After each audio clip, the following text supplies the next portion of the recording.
E aí galera, beleza?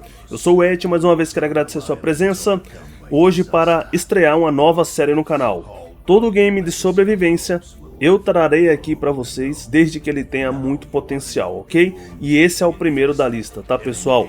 Pioner, um MMORPG de ação em primeira pessoa.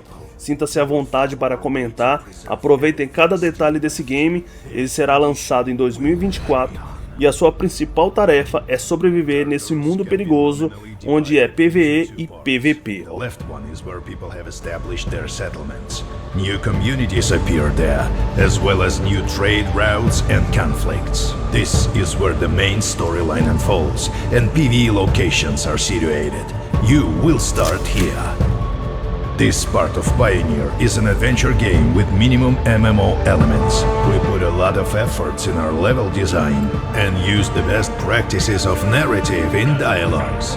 Moreover, we've created a special game mode where other players cannot interfere with you or your party playing.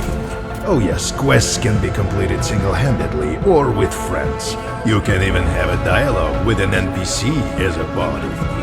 Explore the regions and gather info about the world and its mysterious past.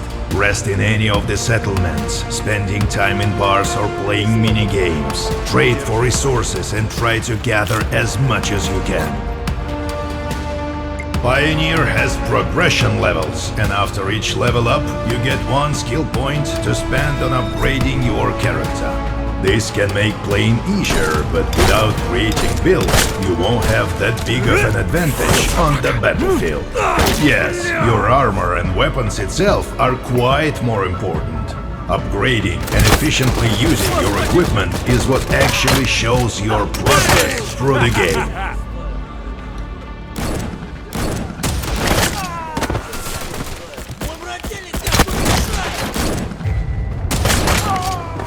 Чё, ты выпендривались? Нечего было выёживаться.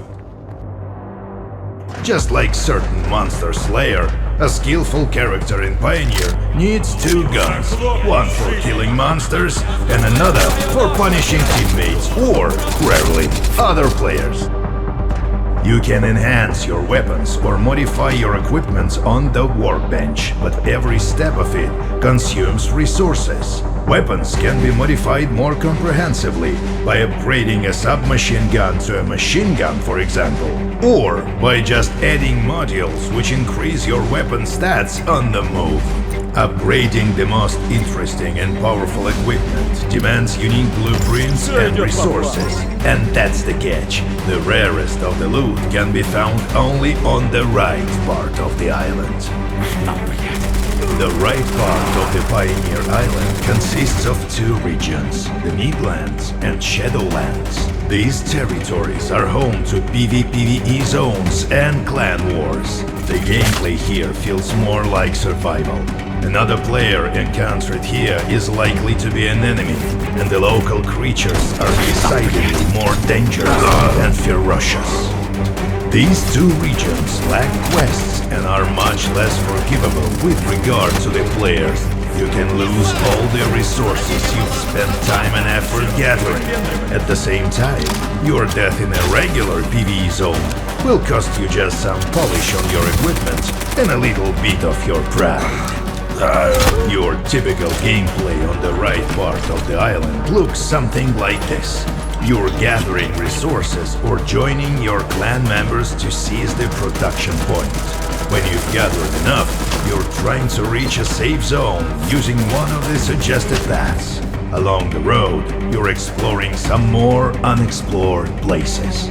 Also, there are no guides on the right part of the island, so no fast travel for you. By the way, fast travel in Pioneer is possible with the help of the guides only.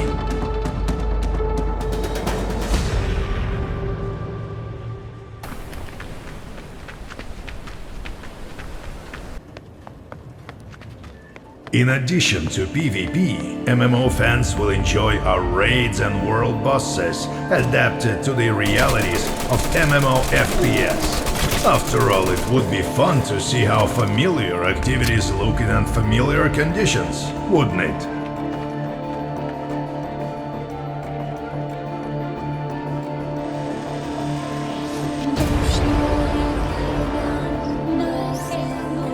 Pioneer is a unique experiment. The further you delve into the depth of the island, the more the game transforms, transitioning from a role-playing adventure to an intense survival experience. We'd love to tell you more, but unfortunately, we'll have to do it in due time.